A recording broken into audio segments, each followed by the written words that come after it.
नमस्कार दोस्तों, स्वागत है आपका यूट्यूब चैनल आरबीसी जीके पर। देखिए फ्रेंड्स, कक्षा 6 से 8 तक की हिस्ट्री के जितने चैप्टर हैं उनके क्वेश्चन पेपर हैं वो हमने हल कर लिए हैं। अगर वो वीडियो आपने अभी तक नहीं देखा तो प्लेलिस्ट में जाकर के ज़रूर देखिएगा।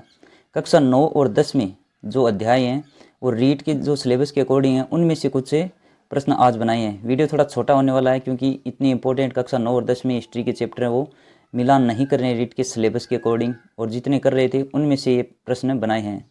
तो देखिए आपके लिए ये इम्पोर्टेंट होंगे। आज का पहला सवाल देखिए, प्रथम भारतीय वन अधिनियम वो कब पारित किया गया था? ऑप्शन में देखिए और उत्तर बताइए। 1862, 1864, 1865 और 1866। राइट आंसर क्या हो जाएगा? ऑप्शन नंबर 3, यानी प्रथम भारतीय वन अधिनियम है वो पारित किया गया था 1865 में। अगला सवाल देखिए, भारत का प्रथम महानिदेशक कौन था? भारत का प्रथम वन महानिदेशक कौन था? Dietrich ब्रेंडिस, John brand, John Tom और विल्सन। देखिए इसका सही आंसर क्या हो जाएगा? ऑप्शन नंबर 1, डाइट्रिच ब्रेंडिस हैं वो भारत के प्रथम वन महानिदेशक बनाए गए थे। नेक्स्ट है, बस्तर आंदोलन का मुख्य नेता कौन था? बिरसा मुंडा, गुंडाधुर, सीताराम और गोविंद गिरी। तो आपने आंसर है वो गुंडाधुर है, वो बस्तर आंदोलन का वो मुख्य नेता था। अगला सवाल देखिए, ब्रिटिश साम्राज्य में प्रथम वानिकी स्कूल है वो कहाँ खोला गया था? ब्रिटिश साम्राज्य में प्रथम वानिकी स्कूल है वो किस स्थान पर खोला गया था? भोपाल, देहरादून, मथुरा और दिल्ली। देखिए सही आंसर क्या हो जाएगा? ऑप्शन नंबर 2, ब्रिटिश साम्राज्य के द्वारा जो प्रथम वानिकी स्कूल खोला गया था वो खोला गया था देहरादून में। हिमाचल प्रदेश के पहाड़ों में रहने वाला चरवाहों का समुदाय वो क्या कहलाता है?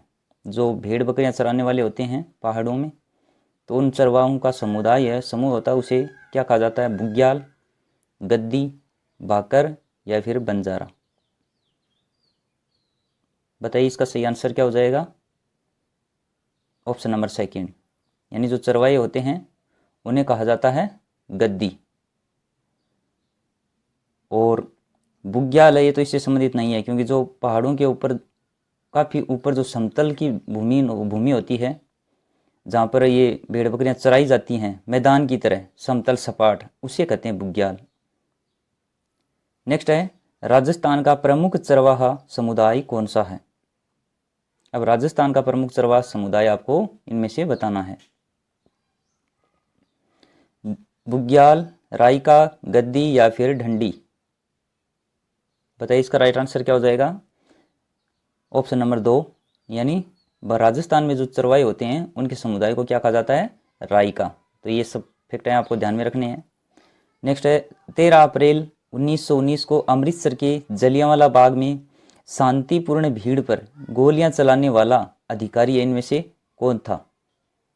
कर्नल नील, जनरल डायर, हेवलॉक और लॉरेंस। ये हैं आपके ऑप्शन। देखिए बताइए इनमें से जलियांवाला बाग हत्याकांड है जहाँ पर शांतिपूर्ण सभा की जा रही थी, काफ़ी भीड़ थी, वहाँ पर गोलियां चलाने वाला इसमें से अधिकारी कौन सा था? तो देखिए वो था जनरल डायर, जिसने भीषण नरसंहार किया था वहाँ पर और गोलियां चलाना आरंभ कर दिया था। आनंद मठ उपन्यास के रचयिता इनमें से कौन है? बंकिम चंद्र चट्टोपाध्याय, रविंद्रनाथ टैगोर, वीडी सावरकर और भगत सिंह हैं। देखिए आनंद मठ उपन्यास है ये एक बार अपने रीट एग्जाम में पूछा भी जा चुका है। बताइए इसका सही आंसर क्या हो जाएगा? बंकिम चंद्र चट्टोपाध्याय, इनके द्वारा ये रचित उपन्यास है जिसका क्या नाम है? आनंद मठ। महात्मा गांधी और अंबेडकर के बीच पूना समझौता या पूना पैक्ट है वो कब हुआ था? आपके ऑप्शन है सितंबर 1930, सितंबर 1931, सितंबर 1932 और सितंबर 1934। बताइए इसका सही आंसर क्या हो जाएगा? सितंबर 1932 में महात्मा गांधी और किसके बीच हुआ? महात्मा गांधी और अंबेडकर के बीच। कब हुआ? सितंबर 1932 में। अगला सवाल है कि गांधी इरविन समझौता कब हुआ था?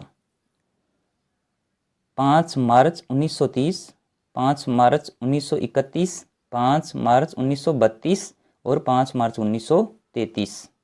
बताइए, गांधी इरविन समझौता, जिसे दिल्ली समझौता भी कहा जाता है, ये भी ध्यान में रखना है। और ये कब हुआ था? तो ये हुआ था 5 मार्च 1931 में। पूना पैक्ट है वो अलग है, उसका ध्यान में रखना 32। और जो गांधी इरविन समझौता है ये हुआ था 5 मार्च 1931 को।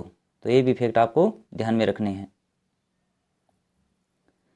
महात्मा गांधी अपना राजनीतिक गुरु है वो किसे मानते थे? ऑप्शन पढ़िए, बाल गंगाधर तिलक, गोपाल कृष्ण गोखले, रविंद्रनाथ टैगोर और मोतीलाल नेहरू। तो इनमें से आपको बताना है इनमें से कौन सा ऑप्शन है आपको सही लग रहा है। और ये काफ़ी महत्वपूर्ण क्वेश्चन है। तो देखिए, महात्मा गांधी अपना राजनीतिक गुरु मानते थे गोपाल कृष्ण गोखले को, यानी सही आंसर कौन सा हो जाएगा? Option number second. C R Das और पंडित मोतीलाल नेहरू ने स्वराज पार्टी की स्थापना है वो कब की थी? ऑप्शन में दिए गए हैं सन 1920 में, 1923, 1924 और 1934। ये भी काफ़ी इम्पोर्टेंट है और ये कई एग्जाम में कई बार रिपीटेड प्रश्न है, बार बार पूछा भी जाता है। बताइए इसका सही आंसर क्या हो जाएगा? इसका सही आंसर हो जाएगा ऑप्शन नंबर 2। इसकी स्थापना की गई थी 1923 में। और किसके द्वारा? सी आर दास और सी आर दास का मतलब चित्तरंजन दास और पंडित मोतीलाल नेहरू के द्वारा। और कब की गई थी? सन 1923 में। नेक्स्ट है, रॉलेट एक्ट कब पारित हुआ था? 1916, 1917 में, 1919 में या फिर 1921 में? तो रॉलेट एक्ट है वो पारित किया गया था 1919 में, यानी सही आंसर हो जाएगा ऑप्शन नंबर 3। सन 1919 में रॉलेट एक्ट है वो पारित किया गया था। देखिए, अगला सवाल है, रॉलेट एक्ट के अनुसार किसी व्यक्ति को कितने वर्ष तक बिना मुकदमा चलाए जेल में वो बंद किया जा सकता था? और रॉलेट एक्ट 1919 वाला, इसके अनुसार कितने वर्ष तक व्यक्ति को बिना मुकदमा चलाए जेल में बंद किया जा सकता था? 1 वर्ष, 2 वर्ष, 3 वर्ष या फिर 5 वर्ष?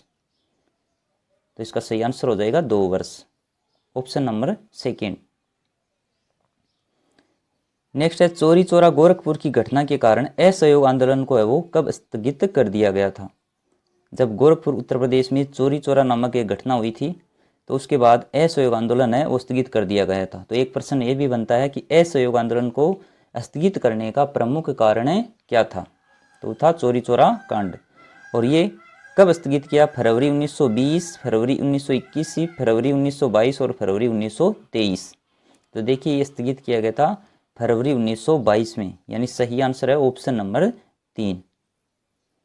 दलित वर्ग एसोसिएशन की स्थापना वो कब की गई थी?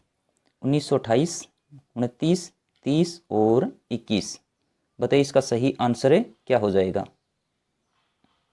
जिसका राइट आंसर हो जाएगा ऑप्शन नंबर 3। दलित वर्ग एसोसिएशन की स्थापना की गई थी सन 1930 में।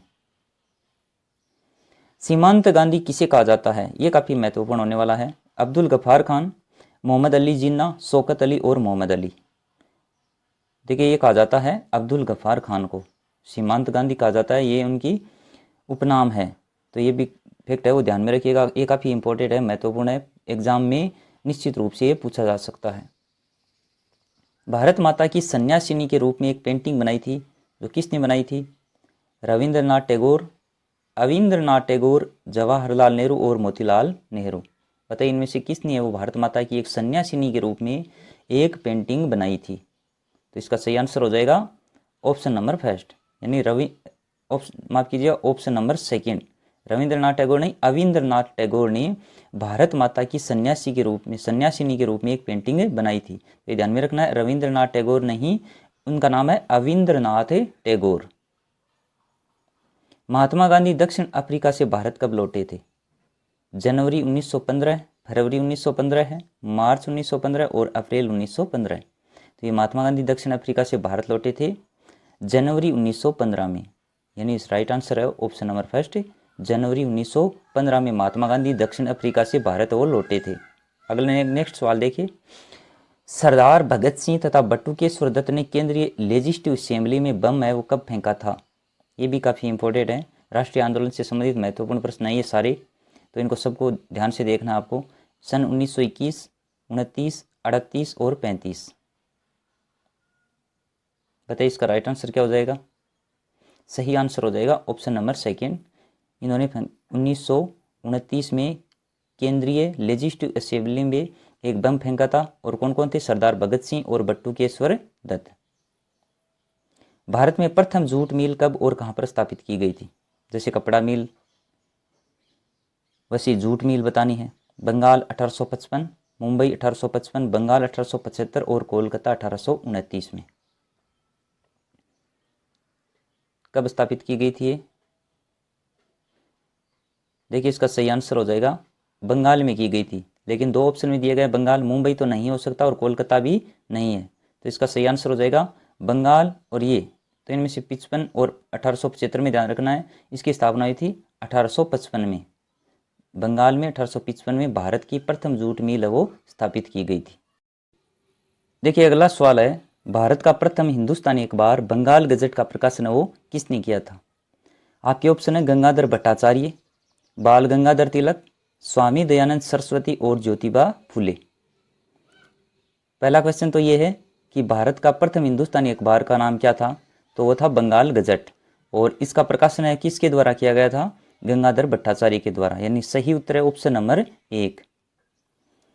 ज्योतिबा फुले ने गुलामगिरी पुस्तक की रचना वो कब की थी? ये काफ़ी महत्वपूर्ण है कि गुलामगिरी पुस्तक की रचना किसने की थी? ज्योतिबा फुले ने। अब कब की थी?